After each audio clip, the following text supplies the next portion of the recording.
is on her way, myself, Andrea Folsom. And then we also have our superintendent, Mike Flynn, business administrator, Michelle Clark, our curriculum assessment and professional development director, Becca Gagnon, and our administrative assistant extraordinaire, Jody Condon. And I'm not sure if our student reps are going to be able to join us tonight. But with that, let's go ahead and say the Pledge of Allegiance. I pledge allegiance to the flag of the United States of America and to the republic for which it stands, one nation, under God, indivisible, with liberty and justice for all. Okay. We have one set of regular school board meeting minutes from April 18th. Is there a motion to approve those minutes? So moved. Second. Okay, any discussion? All in favor? Aye. Any opposed? That carries. And we are right to the first public comment portion of the evening. So for folks who don't normally join us, we have two public comment sections of every school board meeting. That is a new thing within the state statute for the past year. So our first one is in the beginning. We ask that comments are kept to 3 minutes, and you do have to give your name and address for the record. But folks are welcome to come on up. If you don't want to comment at this portion, there is a second one towards the end of the meeting where you again have a time to come up and give any comments. So would anyone like to come up and give any comments? No? All right, I'll go ahead and close that comment section. And we are moving right along. So we don't have our student reps, board comments, and correspondence. Anything from the board? No? No? So it's National Teacher Appreciation Day. So I would personally like to thank all of our teachers and our staff. I think that lots of people in our schools, we have our teachers who are in our actual classrooms, but we have our food staff who teach our kids all about nutrition and healthy eating. We have our custodians who teach about the importance of respecting our spaces. We have a lot of teachers, and I just wanted to give a shout out to them all. We're really appreciative of that, and I also want to thank the Hopkinton PTA that put together a teacher appreciation grab and go brunch at all 3 schools. So that was lovely, and I got to cart around coffee, and the school board donated some coffee as well here at Maple Street. So that's it. Any comments? I'm good. I'm Great. saving my comments. For later. Yeah, okay. That's fine. All right, moving right along, we've got regular business graduation update. Yeah, so graduation update, I just kind of wanted to bring it back to the board from where we started, right? And really things are moving along. I'd say that Mr. Kelly and his Ms. Walton, who else? This is someone else. Is there a third person? Yeah, and Jody. They have been. It's been different because we normally had a one-stop shop guy that would do everything. So this year we've had to find some new vendors. So they have been working through some of those challenges. Some unanticipated costs are coming back in our way because when you don't have one person that does it all, you have to start finding different vendors. So working through that, but we're still a go, obviously. And looking forward to that. We were talking about the senior walkthroughs are coming up. They're going to be walking through the buildings, doing that. We talked about the senior barbecue tonight. So it's kind of crazy to think. I'm sure if I asked the students how many days of school are left, someone would know. No? All right. 25 looks like. So we're getting down to the end, which is crazy to think. So really, I put it on the agenda because it was a topic in the fall. Mm-hmm. If anyone has any discussions, it was more of just a touch base. And good. Jim gets really excited about the senior parade. Are we still doing that? Senior parade is still on, from my understanding, right, Mr. Kelly? Thursday the 8th. You do. Yeah, I do. You do. Before the cookout. At Yep. 5:30. Awesome. Thank you. Parade is a new tradition, right? You guys started that during. During COVID. Perfect. You would be perfect. Yep. Oh, I love those. All right. So that's your quick update on what's going on, and I really wanted it on here if anyone had any questions. That's great. All right. That's good. All right. And Prince, we're going to invite changing Mr. stuff Kelly on up to the table. We bumped Mr. Kelly up. felt it was the right thing to do. So actually, I'll just intro while you're walking. Last year was my first end of year cycle with the Hopkinton School Board. It's quite a year last year, starting through the budgeting process to the masking stuff that was going on to coming out, how we're going to finish the year. So really reflecting on what we did well and what we didn't do well last year. One of them was kind of end of year reports from principals and directors. So starting tonight, Mr. Kelly's going to give an end-of-year report from HMHS. Next meeting, you'll hear from Ms. Brown and Ms. Sindoni and Ms. Gagnon. Yes. And then the last meeting of the year, you'll hear from Mr. Rozicki, Ms. Hibbert, and Mr. Stone. So that's what the slate's coming up. So I told them to keep it at one page, brief, and then you guys can certainly ask questions as we need. They were all excited about the one-page brief. So. Yeah. Mr. Kelly. So thank you. Jake and I were just talking this afternoon. We're just tired, but it's a good tired. May is a busy month for us, so as we look to closing the book, so to speak, on the school year, it's always good to go back and do this kind of work and just reflect upon where we started at the beginning of this school year, where we're at now, and already starting to think about where we're moving towards next year. So the first goal that we were working on was more of a goal that included a lot of collaboration with Becca. Like sometimes I get stuck between Becca and Becca. With Becca and the Curriculum Assessment Committee that she's running, and then with my administrative council around the 20 credit pathway and a redesign of our program of studies. And you've heard me report out on that before. We're now starting to have more of those discussions with teachers within the building and our school counselors of students who we might want to put on the radar to maybe consider for that, based off of either their career exploration and their possibilities for after high school. We'll continue those conversations. I foresee us having those conversations in the summer or during IEP meetings as we close out the year, or just meetings in general with families and students. So looking forward to those conversations. Those are fun conversations to have. And if you remember, I reported out on a workshop that the entire guidance department and I went to on just the Career Summit, pulling in some of that information too as we think further about how do we support all students through multiple pathways. The second goal that is more ongoing for us, and I see it ongoing for probably for quite some time, because we're always talking about how do we continue to improve the work that we do with students, and that was really designed. That second goal was really designed around the UDL work that we've done. Quite a few different workshops that we've attended with the cohort. We've had Melissa Sanchez from CAST come into our building and run a couple workshops this year for us. The UDL committee has continued their instructional rounds and giving feedback to staff.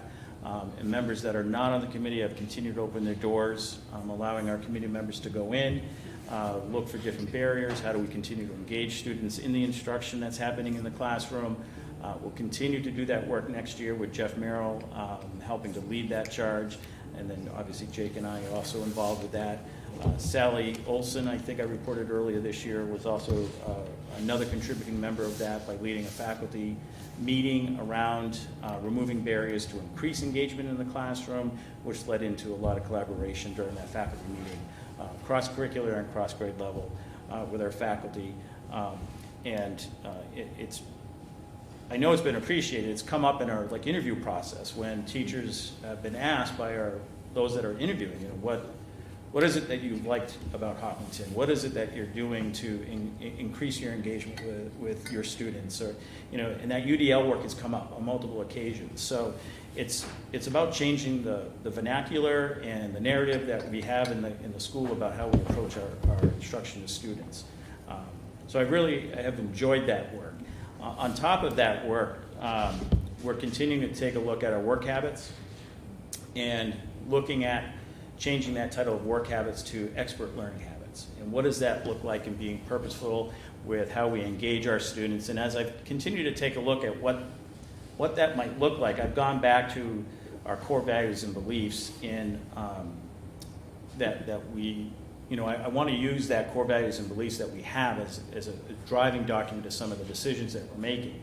So when I think about expert learning habits and what that means for our school and being able to report out on that, if we take the first bullet, if you go back and take a look at it, it talks about how we communicate ideas and present information.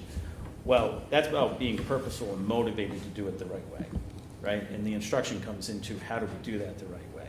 The second piece of that under the expert learning habits is how are we resourceful and knowledgeable, and how we then research, identify, and maybe present some of that information. How do we utilize different instruments to do that? And that instrument, that word instrument is a pretty overarching word on how we present that information. And then being strategic and goal-oriented in how we do that. So, developing different strategies and talking about the executive functioning skills that we need to continue to focus on, because as we've talked about, you've heard it all from all three principals, one of the concerns we have is learning gaps, based off of the last 2 years. So how do we be very strategic and purposeful in helping students to effectively manage those executive functioning skills so they can monitor their own progress and so that we can monitor progress? Which kind of leads us into that third goal in the work that we've been doing around the competency-based learning and analyzing, how we report back out on student learning. So the reporting committee has been meeting on a monthly basis, has participated in numerous different professional development opportunities through the New Hampshire Learning Initiative. One of the things we're really excited about is working with Rebecca and then learning more about how Aspen can help us do that and reporting out on a 4-3-2-1 scale, and piloting that with 14, maybe 15 different teachers now, both at the middle school and high school level. Our next steps as we get into next year and piloting that is then communicating with the families and with the students about why we're piloting this, what is the end goal, and then being able to fully implement that we hope 24-25. We've developed a timeline that I recently shared. It's linked in your document. In the May faculty meeting, I updated our faculty of what that timeline looks like. More staff are starting to talk about this possibility and understanding that this is something that's coming. Maybe not ready to pilot something, but ready to start doing some work on what it will take to get a department there. The English department's really been leading the way. And there's some other areas that we have to continue to do some work, but the committee's also put together a chart that outlines some steps that if the department's here, what do we need to do next? So like starting with looking at and reviewing national standards, then the state standards and competencies, and then moving on forward to what it is that we need to do. And that ties into the work that Rebecca's been doing and will continue to do when we look at K-12 and vertical alignments of our curriculum. So, and the portrait of a learner as well. So a lot of exciting work that we've been doing at the middle high school. I'm really proud of our staff, really proud of those teacher leaders that are in our building, helping to support this work. I just think it's really going to change, our brand at the middle high school, but I think it's going to change it for the better on how we report out on student learning and really changing that focus on what learning is and the value of learning and not just the grade. And what we've been doing is, increasing student voice to hear back from them. You've heard me talk with the Student Advisory Council. That was one of my personal goals this year. We had another meeting today, which has led now to Christina Keating running a student leadership panel with students from both middle and high school. And it was intriguing when in the May faculty meeting she reported out on some of the feedback that she's been getting from the students around the stress, how grades just stress them out at the high school. It's a stressor for them, and they just want to learn. They want to learn, which is really great to hear. That they really value our teachers' feedback, and so we're gonna have to continue to work. Where middle school, they want the grade. They want to know what the grade is, but that's developmentally appropriate, I think. As students get into high school and they start thinking more about those things I shared earlier around being purposeful, being knowledgeable, and how do we work through those executive functioning to apply that to the work that we're doing in school, I'm looking forward to hearing more back from the students and when we pilot some of these pilot this in some different areas, you know, does it really help them to understand that it's more about learning than just a number on a paper? So those were the three main goals that we were working on this year. Some personal goals was obviously the middle school schedule. I'm excited about that, moving that forward. That took a lot of work, but it was good work to have. As I mentioned, the Student Advisory Council, the responsive classroom work that the middle school has been doing based off of the workshops that we attended last summer. They're looking forward to being able to do more of that next year because of the middle school schedule. Jake and I, with our weekly meetings, just increasing our collaboration on how we continue to support, you know, all teachers at different levels for the different things that they've been working on. So as we go into the summer and start preparing for our summer meetings, we'll continue to talk to them about student learning objectives, tying it into some of the competency work we've been doing, UDL work we've been doing, and other district goals and Mr. Flynn's goals. So that's where we're headed. Yeah, just, you know, it's a lot of information that he just threw your way. A couple of things I just want to circle back on is, you know, that building has been an area of focus for us this year, right? So they've done a lot of shifting from the pathways to the reevaluation of the program of studies, to class signups this year and seeing how that's all going to fall, to the middle school schedule. So for Chris and Jake to hold that building together as these changes are coming, you know, it's a really good credit to them. In regards to the, you know, you'll notice the goals on here, there are several that are ongoing. So when we start talking about competency or we start talking about grading and assessment, that's going to go work with curriculum assessment. But that's a lot of culture stuff too. So making sure that it fits, and it's a Hopkinton thing. We've been saying that since the beginning, from the pathways to the program of studies, that the community needs to be made aware of what's this and what's that. So that's something that we have to navigate through to make sure that we're meeting the needs of our staff, that they're meeting that, and then more importantly, our students. So it's interesting talking to Flo. I met with Flo last week, and she's on that new committee. She's on SAC, yeah. and she's doing the student leadership. Yeah, so they're looking to meet with curriculum assessment. They're looking to kind of work that way. So I just don't want anyone panicking. There's no full-scale changes. We're just trying to navigate and figure out what we can do. So great job. Any questions for Chris? Sorry, that was my 2 cents. Has there been any interest, for lack of a better word, or enthusiasm about the 20 career option from students? Where is that? Good question. I haven't heard it from the students. You know, we had a gradual rollout, obviously, when we had our high school or 8th grade parent night. And it's in the program of studies. When the school counselors went into the classrooms to do scheduling, they obviously discussed it there. I've not had any personal conversations with families or with students about it. There have been pockets here and there. So I think it's starting to gain momentum.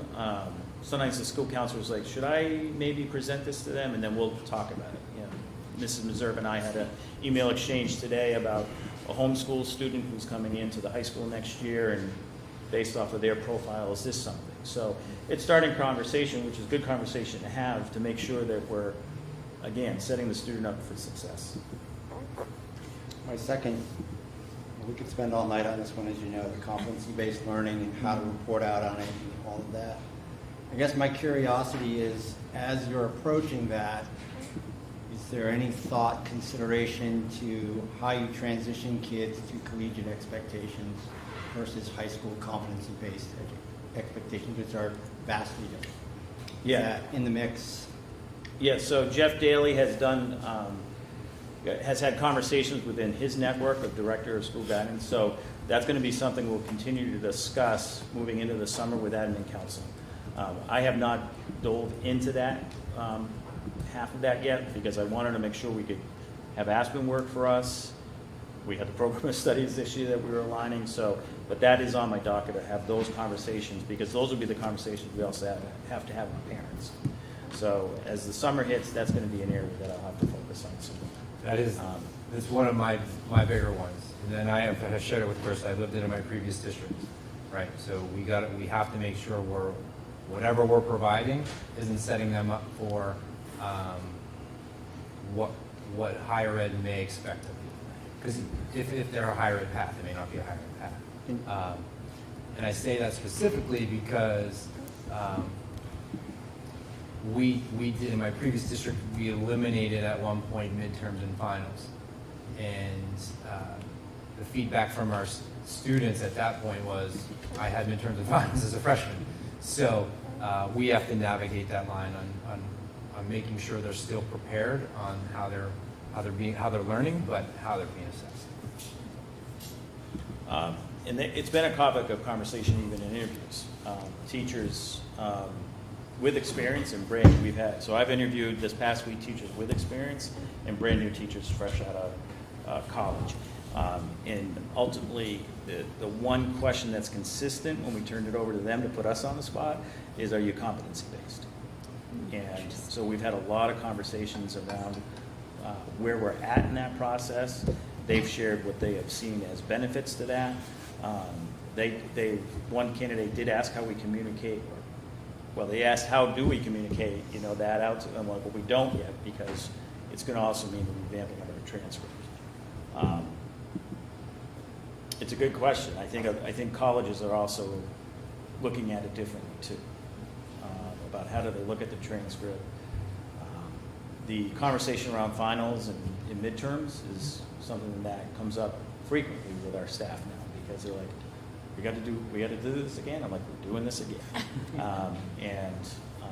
But what finals look like, or how they're designed, I think we're moving more towards project-based presentations rather than just a sit and paper kind of approach. Just to the board, to be clear specifically of what my concern is in competency-based, you have the ability to retake. And as we all know, at many colleges, you do not have that ability to retake. So if you come from that practice for your entire high school career, that can be a shock.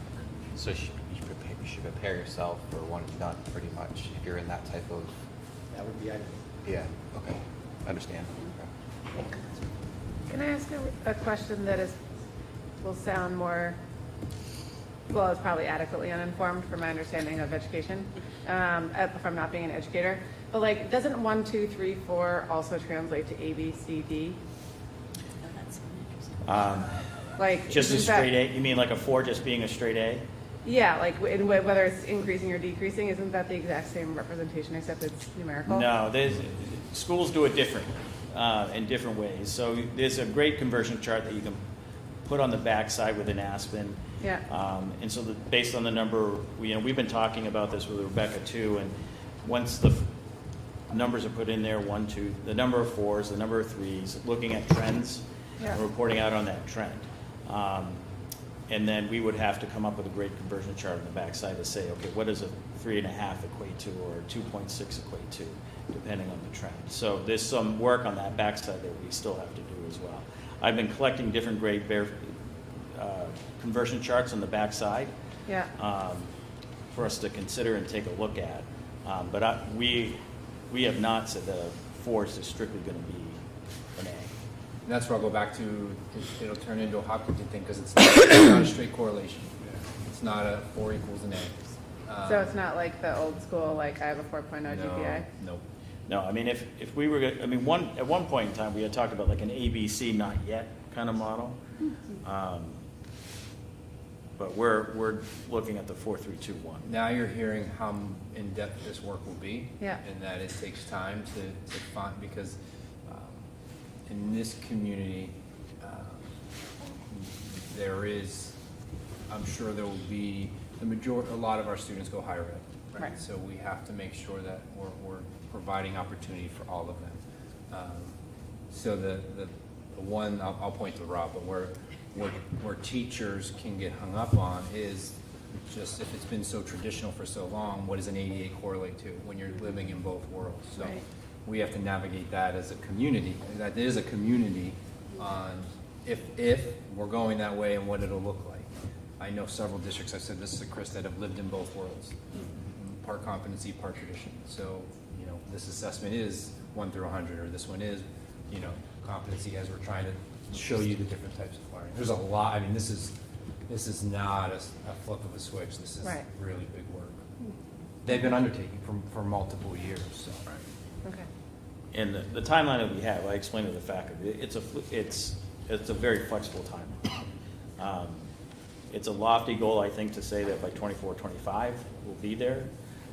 But if we don't set the bar high, So 2 years from now. I want to stay, yeah, it will keep us focused and driven to continue to stay on top of this work. They're And this is doing the- where a majority of our work will Yeah, fall, I think, next You're year. doing the right thing by piloting, it's a tough word for me, but experiencing it with the kids so you can get the feedback, like how this worked, what worked well, what didn't work well, and then the same as the teachers. So Okay. as you morph into a larger scale test run, you already have some of the data back. So it's hard work, very hard work, very very hard work.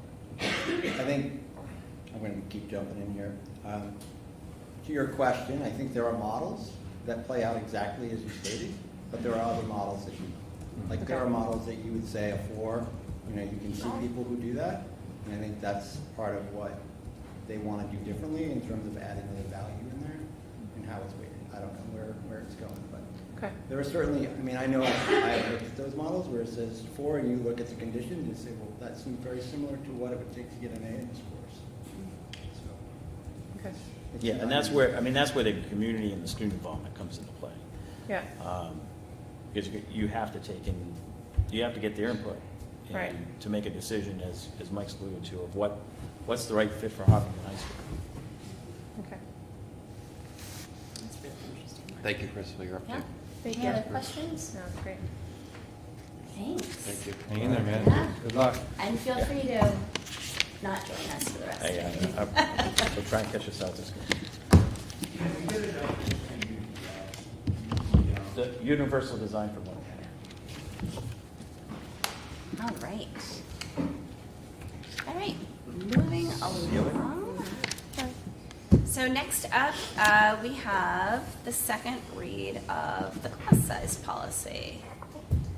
So, just a minute. So you guys will remember that, probably 2 meetings ago. 2 meetings ago, thank you, it's like a month ago, we brought in sort of the boilerplate language for the class size policy. The policy committee met and sort of talked through what refining that would look like.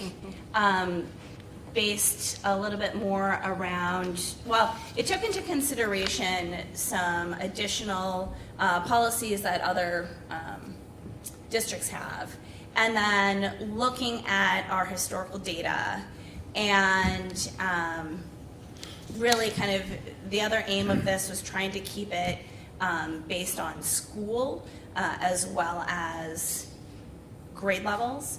So you'll see that kindergarten, we have not more than 18. Grades 1 through 3, not more than 21. 4 and 5, not more than 23. And then 6 through 12 are not more than 25 in most core content classes. So starting in 6th grade, our kids have subject area specific classes. So that's why that 6th grade gets lumped in with everything else, even though it is still at Maple Street School.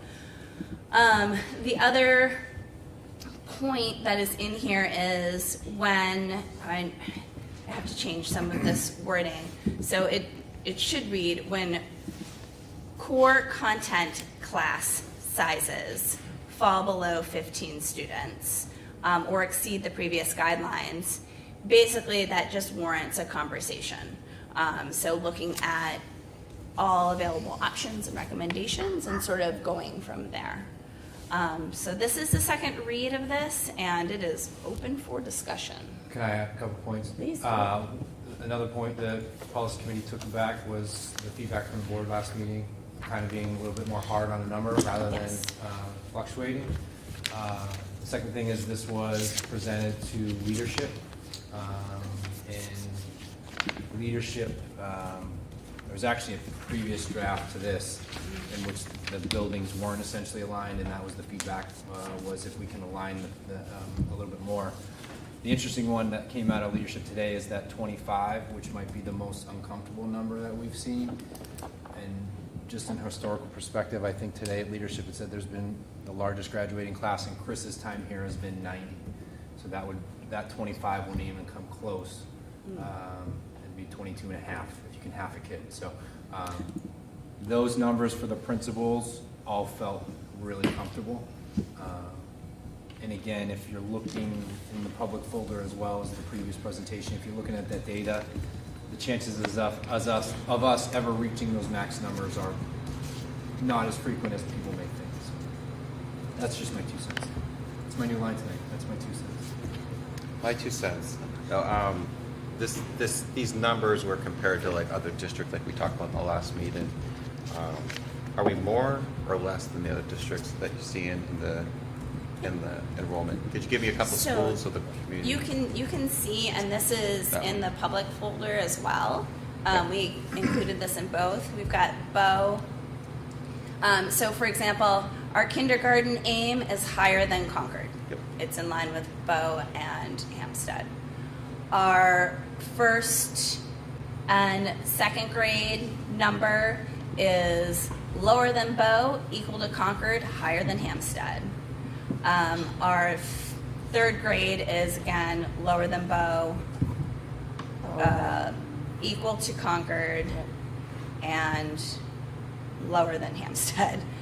Fourth and fifth grade is the same as Hampstead, lower than Concord, lower than Bow. So in some things we're higher, and some things we're lower, and some things we're bang on. We are unique in that we have 2 elementary schools, and so trying to find that alignment, there was a lot of discussion as far as what those numbers would look like.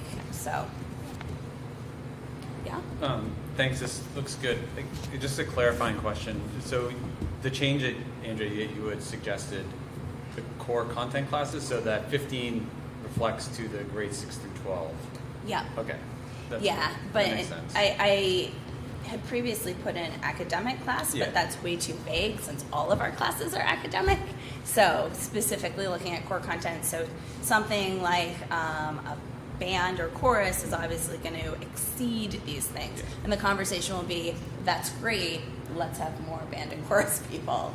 There may be some classes that some like electives or art classes perhaps that might be a little under, and that's, again, it's a discussion, but it's not like a absolutely not or absolutely yes. And with Chris's building, that was what he brought up today. There's far more. This allows him and his group to discuss. Right? Yeah. It's not a hard line. We want to provide everything we can, but it also allows them the opportunity to figure out what the redesign of the program of studies is creating some conversation. It should. So it's not a bad thing. So this allows that conversation. And the leadership team over at Maple Street and Harold Martin felt this was great. So yeah, leadership did. So Yeah. after tonight, whatever the feedback is, Yeah. between now and the next meeting, I talked to leadership today. We're going to solicit feedback from staff, Okay. right? Because that's going to be the direct impact. So they'll have. It's not going to be me standing in front of everyone because it impacts each building differently. So the principals will have that conversation with their leadership groups, their teachers, and then if there's any recommended changes, they'll bring it to policy. Policy will change before we get here so that everyone can have a piece of the pie. And this may be wordsmithing, but Yeah. maybe the policy committee, on that paragraph with the 15 students, Yeah. I mean, I don't think the school board needs to review all available options. I think what we want to do is get Yeah. recommendations from the superintendent. Yeah. And so, And then- so I don't know how to wordsmith that, but That's a great note. the staff and administration can look at all the options. But I And then think make we a- should just get a recommendation from the Take superintendent. out the word all, just say available options. Okay. Well, I think part of your job is to bring us recommendations on this, especially if we have 14 students, like what to do. Like your recommendation is going to matter more than us looking at Yeah. every available option. So Great. I'm just taking a note on that. So they would provide us with the recommended. I think the superintendent should. Perfect. Yep. But I don't know how to wordsmith that, but Yeah. you guys get paid the big bucks. All right. Thank you for your hard work on this. I don't So- think, I don't think we're totally done yet, No, I just, good but job. thank you. Yeah. So the first part, the kindergarten, the elementary school issue or numbers look good. High school 25, that makes sense and historically accurate. The fall below 15, I really want to talk about a little bit because, so past practice was hardline, 10, 12, class didn't run. We've talked about, experiences with going out and recruiting students to make sure the class did run. We talked about equity issues. If you happen to be in a small class that has got 65 kids, so naturally some elective courses are going to run smaller. So I guess I'm a little baffled by why the number is 15 and we're going to start having a discussion versus this is our program of studies, this is what we're running, these are the courses available to you, that's equitable. So why is 15 there versus we're in a situation where 8 kids need this particular course and it should run because that's the equitable thing to do. So I've heard you from the moment I started here on that. So this is the discussion we've had with Chris. And even Patrice brought it up today, like, is that language more towards us or is that targeted toward the middle high school? And it was a little bit more actually towards the lower elementary, right? We've had a couple sections in the lower elementary that have 11 and 12 kids this year, right? So that should be further evaluation as we move forward if that's what it is. I would say that 15 really has less to do with the program of studies and more to do with those other areas. We're looking at courses next year that's going to have 5 that we're going to run because that's the need of the students. So it's not a hard below 15, it's off. It was more about having some sort of drop below line for the bigger discussion and recommendations. Then it should be separated out. I wonder if we should have something in there That's that fine. maybe about program of studies or indicate that, or your recommendation is that this should indicate that this is specific to the elementary schools. I think if it's specific to elementary, it should be specific to elementary. We've already decided on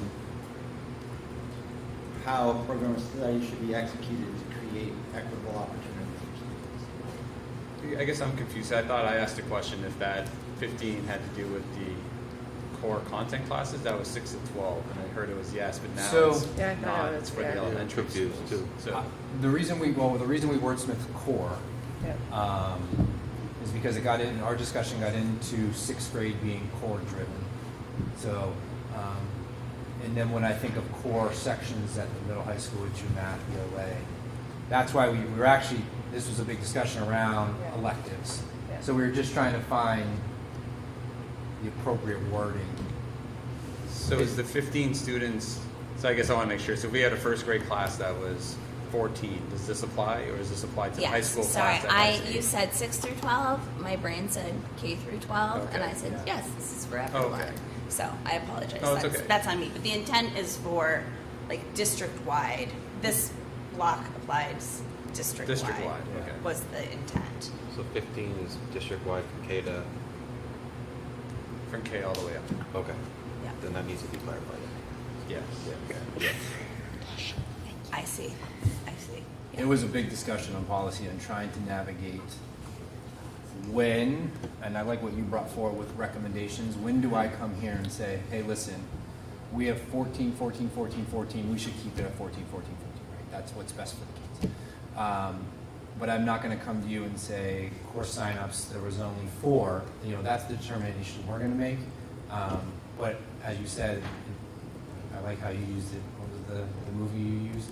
The Hunger Games? The Hunger Games. So we're not doing that. So it was more of the opposite intention. Okay. So I would just say we need to figure out a way to make it clear the differentiation between the high school program of studies and everything else. Yeah. I agree. Yeah. Because we all might not be sitting here and someone In else 5 might. years, yeah. and we can do it. That's really why we went back to that. I remember it was why we went to core content. So Yeah. what we should use is the program. We should use the vernacular program Yeah. studies. I agree. I put that in my notes. Cool. Equitable access. Anything else? So the other thing is making sure that this is, so it is in the public folder, it is available to the public. If folks have comments, concerns, they're welcome to, they can write into the SB public comment at SEU66.org, and that comes to all of us. We see all of those. Anything else? Are you looking for the final read for the next meeting? We'll bring it back, and as a board, we can discuss it, and if it's ready, we'll move forward with it, and if it's not, we can keep working on it. Yeah. Right, Bertie? Yep. Yes. But if people have questions, like any Yeah. other comments, we'll try to get to a really solid draft for the next We meeting. would like this finalized before the end of the school year. That'd be great. Yeah, because I won't be here for that meeting, unfortunately, Okay. so I just want to make sure I was able to have some input on it. Yeah. And make Yeah. sure Please, that, yeah. so, Let us know. that'd be great. All right. I'll try to call him, but thank you. Anything else for this one? Okay, super. Thank you. Moving on to non-union and Teamsters staffing contracts. Yeah, just got a lot of tabs open now from class side. Hang on one second. So we are now through our progression. I lived through this last year, and Michelle does a phenomenal job of spacing it out, so you're not overwhelmed by 185. What's the total number? Somewhere around 185. So we are now at non-union and Teamsters. You'll notice the same slate is in there. Nothing's changed. If you have questions, same story. We can move into non-public. If not, this is a first read of those roles. So, any questions on non-union Teamsters? Which is, I'll be really honest, It's pretty straightforward. It's pretty straight. It's lovely. this is about as easy as it gets. Great, all right. Consent agenda. Consented, you're moving quicker than me tonight. Exactly wanted to. They have places to go, people to see. Moving into consent agenda, personnel report is kind of long, so if you haven't checked it out, take a look. So some of these, I'll call them, are part of the process. We mentioned that Madame was retiring. That's the formal part of it. Good news, we're bringing her back already. She's switching to the part-time role in the World Language Department. So, and then you see some of that grant that we got, Beyond School Enrichment Grant. So that'd be Sydney who's going to be helping us out with that. And then I mentioned Mr. Woolner's retiring, and congratulations, we're bringing him back already. So he'll be coming back to work as an instructional assistant here at Maple Street. You will see Carly's on there. She's been here for quite some time in the district. She's on to some bigger and better things. We wish her the best. She's actually leaving before the end of the year, so we're going to miss her for sure at Harold Martin. And then Lauren Hine, who was our counselor here for the year, is moving on. Moving down, you will see some contracts. I'm not going to go through all those. Those are all your standard summer school, along with the grant stuff. So if you have any questions on that, let me know. Any questions on hiring? All right. Moving down to superintendent's report. Teacher recertification will be happening tomorrow with Jody and I. So that's when teachers have over a 3-year period kept up with, I'll use the easier word, hours or credits, whatever they've been doing to make sure that they're meeting the state's requirement. All of our teachers have done a great job. So we'll be recertifying that round come tomorrow. Just bringing up a couple safety things because I think it's important. For the first time, Miss Brown, in my 10 years as principal and assistant principal, I never had the fire alarm go off during arrival. The fire alarm went off during arrival at Harold Martin because of some popcorn that was overcooked. I heard about So that. you can imagine the chaos of parent drop-off, buses showing up, police, fire. But what I want to echo is what the emergency operation procedures that we focused on at the beginning of the year and how quickly people went into action. Actually, not much needed to be told. Everyone reported to their posts. We shut down the road. We had some parents that were obviously upset because they had to get to work. All new things on trying to figure out how to let the access to the vehicles get in that road. So that is definitely something that they did a great job on. It was pretty amazing, honestly, and how the staff supported that. So thank you for the parents, for the patience and understanding. Safety will always be the priority, right? So Yeah. not allowing kids to get out of the car. We didn't know what was going on. We didn't know how it was going on. So good job by them. Today, I'm pointing because I heard one of the students talk about it. Today we had one of our CRT buses get rear-ended, and it was an interesting scene to say the least, not to go into too much detail, but to the students, outstanding job. State police were there. EMS assessed all our students. Mr. Kelly was on scene within 5 minutes or so.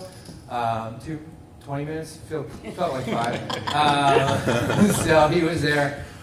Was with the students. We contacted all the parents. But again, another credit to our emergency operation plan. So when you have plans in place, things can work out well.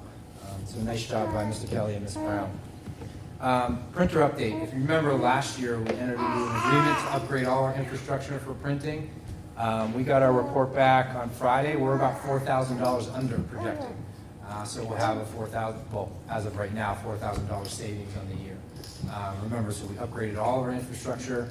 We put paper cut in, manages the printing, all that fun stuff. So if we continue on a $4,000 trend over the life of the contract, we'll be upwards of $20,000 in savings in 5 years. So.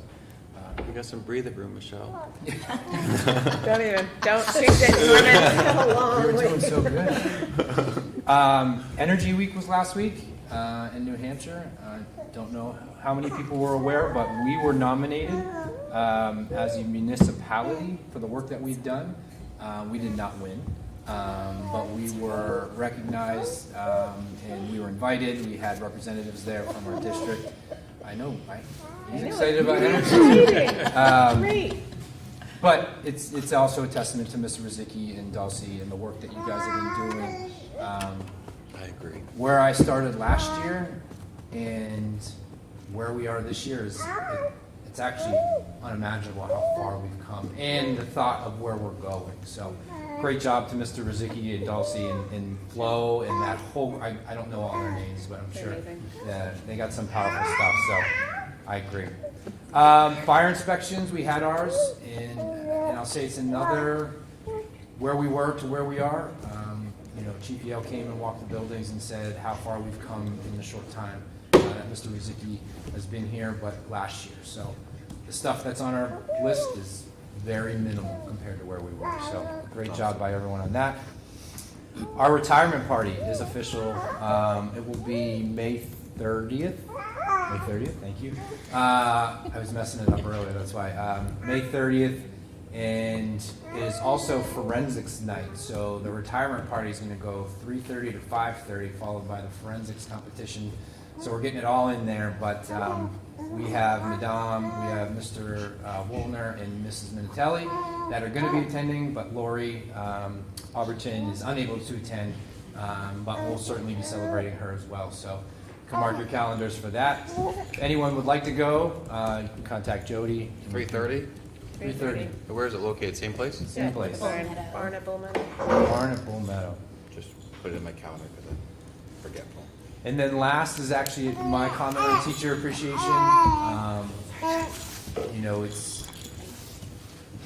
He's like your Norm. You stole my thunder before we got there. And it's been another great year. Again, I know it feels like a short time ago, but what we lived through last year still wasn't normal. And my theme to open up the start of this year is we're back, and it really felt like we're back. Leadership today was awesome to hear all the things that are going on, all the things that are going to be happening. But the feeling of where we felt this time last year to what we're feeling now, it's pretty good. So the work that they do in this community, in the classroom with the kids, the individualization and the personalization, it really is a partnership between the classrooms and home. So Hopkinton's lucky, the recruit and retain and all that. I think we're doing a really good job. All of our hires that we hired last year was quite a few, and along with the retirement, so we can see a long-range plan of what we got going on. So it's been an exciting year. So thank you to the teachers, and as you mentioned, it's not just the teachers, it's everyone, and hopefully I know Carrie and Patrice and Chris have some stuff going on in the building. So thank you to all of them. All right, with that, Becca, do you have any Any updates? I'm gonna wait till next week. Next week, that's good, okay. Next meeting. All right. Michelle, on to financials. Yes, so the only thing we have for this meeting is we have a donation that came in today from the Hopkinton PTA. Thank you to them. $728 for the Montshire Museum Grade 2 field trip. And that's it. Oh, sorry. That's it? Yes. I went over all the emergencies and I forgot Carrie's emergency. So Carrie had an emergency as well in Winsquam on that's their right, field trip. Yeah. Squam Lake, excuse me. So they had, again, buses break down. First student did an outstanding job. First student complimented us on how well Maple Street school staff did in the communication. So we've lived through quite a bit this week. in last Yeah, week. the school did an excellent job, like, just amazing, like, it was bang, bang, communication, they kind of prioritized the students to go on the bus who need to go, it was Yep. perfect. Still areas of growth we learned from that. I think the challenges we're finding both with Patrice on her property and then where the buses were located was actually self-service. We ran into some challenges on the signals going through, so something we're talking about. All right, sorry. So Michelle's done. Yes. All right. Great. All right, any committee updates? So I'll make a motion to approve the consent agenda. Yeah, sorry. Thank you. Second. Thanks, Norm. I totally forgot. Add. All right, there's a motion, a second. Any discussion? I was just so excited about everything. I know, All in favor? Aye. Aye. None opposed? Consent agenda Thank you. passed. Now we can move on to committee updates. I was just so excited for these. Are there any committee updates? Finances meeting on the 22nd. Great. Okay. EMC has a. Just the energy management. Yes, energy management, thank you, committee, is gonna be trying to squeeze in a few meetings before the end of the year, not starting this Thursday, but the following 3. We'll get them posted as soon as we get everything finalized. But one of the things we're hoping to do is we have a little bit of subcommittee work on looking at some grants, being able to look at some policy work for next year, recommendations. And we're also talking about a field trip to Oyster River, which is where Jim Rizicki came from. It's a completely energy neutral / renewable positive school, which will be great. It'll be a fun trip. It'll be a fun trip. Yeah, it will. And then CIP, we did my last meeting, which is great, and then I'll move over to Jim and Norm. Just closing out notes on process and sort of recapping the process for this year. So that should be all set. And curriculum and assessment is going to meet in next week. Thank you. That left my brain.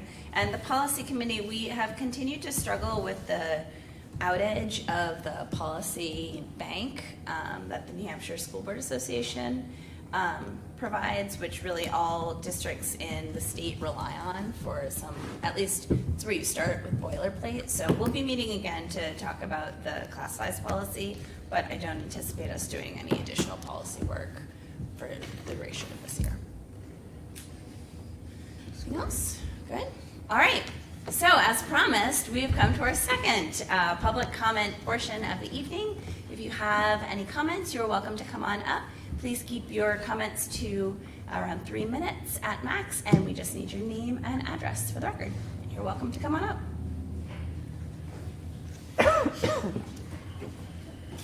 Comment 86 Maple Street. I just have a question in regards to minutes and agenda for your subcommittee meetings. I just pulled up 3 of them. Finance, the last one's December 13th. Policy, the last one's November 10th. I think CIP, all of them are kind of dragging. I've got September 29th, I forget which one it was, is the last one under board committees. So I don't know if they've moved somewhere else, but No, that's on me and Jody. We've been working on trying to organize the drive. So if you want them, you can email me and we'll get them to you in your hands or in your inbox. We're still working on some of the drive and the website part. That's all. Yeah. okay, that's just not helpful. I mean, we want to look at them, you want to look at them, but okay, that's it for me. Great, thanks. Anybody else? Hi. I'm Will, 331 Maple Street. Recently, SIE was actually brought up in the SAC meeting that Mr. Kelly was talking about earlier, but we've been starting to think about subsidizing gym credits with varsity sports or JV sports.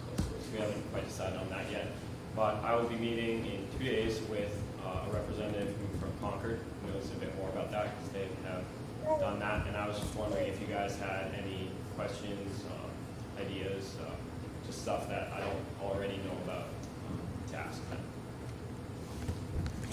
Anything that springs to mind? How about subsidizing varsity sports? So basically, instead of looking at if you play a varsity sport, correct me if I'm wrong, you could earn a gym credit for that instead of taking gym. So I guess the only thing would be to look at just the requirements that we have, like what counts as a gym credit. That might be helpful information to bring. Yeah, I think what they do is they have a max of half credit. For us, you need one gym credit to graduate, which is 2 semesters, and they have it where one varsity sport is a quarter. You can have a max of 2, but they have to be junior and senior. So it doesn't completely cover it, but it takes out half the portion. Yeah. That's something we can talk about down the road. So that's something that would be great to bring to the curriculum and assessment committee as well. Yeah, that's where that can go. Like that's where the program of study work went and the multiple pathways to graduation. So I think any information you find and then connecting with Ms. Gagnon and getting on the agenda there would be fantastic. I think we'd be really interested in hearing what you learn. Hey, Will, come back, please. So I heard a rumor that you got into Dartmouth. Is that correct? Yeah. Congratulations. That's really awesome. Thank you. Well, very good. All right. Are there any other? Oh. We're racing to comment. Don Houston, 305 Maple Street. Have you got any clairvoyance yet as to how this grade count and level affects the academics and also how it might implement or indicate where the budgeting process would go, the bottom line type? Are there savings? Is it going to be more expense? Is there any indication that yet? I know you're a long ways from finish on this. So I was going to actually probably give you that type of answer, unfortunately, is until it's in place and until we start moving, I can't give you any financial numbers on the impact of any budgeting. I would say that if you're looking at it at the 5,000 mile lens, it would probably, when you talk about the classroom, we talked about in our first presentation, we didn't feel as though the impact was going to be significant enough that it was going to impact our learning, right? And we went through that historical process of the numbers pre-pandemic. So we felt confident in the education and the delivering of the instruction and the personalization, all the stuff that we do. I think it'll allow us to take a deeper look on that 4-4-4 model we've been talking about. And I think we used first grade class, I think it's about 58 students. Does that sound about right? That's kind of been the one we've been discussing on what would those class sizes look, and it looks like it'd be 2 to 3 more students per class. So, short answer is I don't have all your answers, but as we work through the policy and the process, we'll certainly be able to communicate anticipated outcomes as we get there. Yeah, absolutely. Yeah, it's going to be subtle, for sure. Yep. I'm Kylie, 1109 Clement Hill Road. I do CRTC and I go to Hopkinton, and so CRTC is the 4-point scale, and when you get a 3, that's meeting expectations, and a 4 is exceeding expectations. So, like, you want to get a 3, so like a 3, like grade-wise is like a 90-something, but when you get a 4, it's a 100. So translated over to our grades, you're not doing as well because you're aiming for a 3. So you're really not doing, like, even if you get everything right, you could just get a 3. Yeah. There's just something like that. Thanks. That's helpful context. Thanks.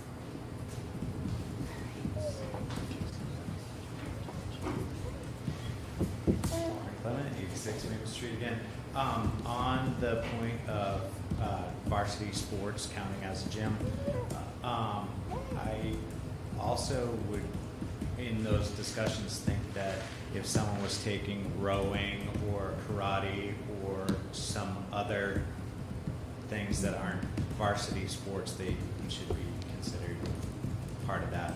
But I'm not sure if with gym credit, there's also health and wellness tied into there. So obviously just going to karate doesn't give you that aspect of it. So just wanted to add that there's plenty of students that do one or two other things that aren't necessarily a varsity sport. Maybe that's not what they want to do, but still is gym-ish. Great, thanks. Any other comments this evening? No? Oh, come on up. Yeah.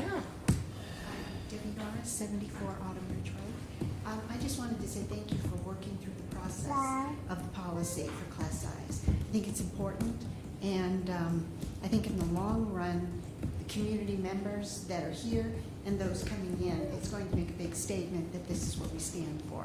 And everybody will be able to look at it budget-wise and then also the benefits. So, thank you. Great, thanks. All right. Good. Wonderful. Okay, with that, I'm going to go ahead and close public comment for this evening. Other business, old business, anything else that we haven't covered? I actually have an Yes. inquiry. How did the first robotics team do? Did we already talk about that when I was late to the meeting? I've not, we have not, and I don't know. We I'm haven't not had an gonna- update yet. Does anyone in the audience know? Thank you. Yes. My brother's on first robotics. They were doing pretty good. They were first in the world, and then they got on the lines that wasn't very good, so they went down.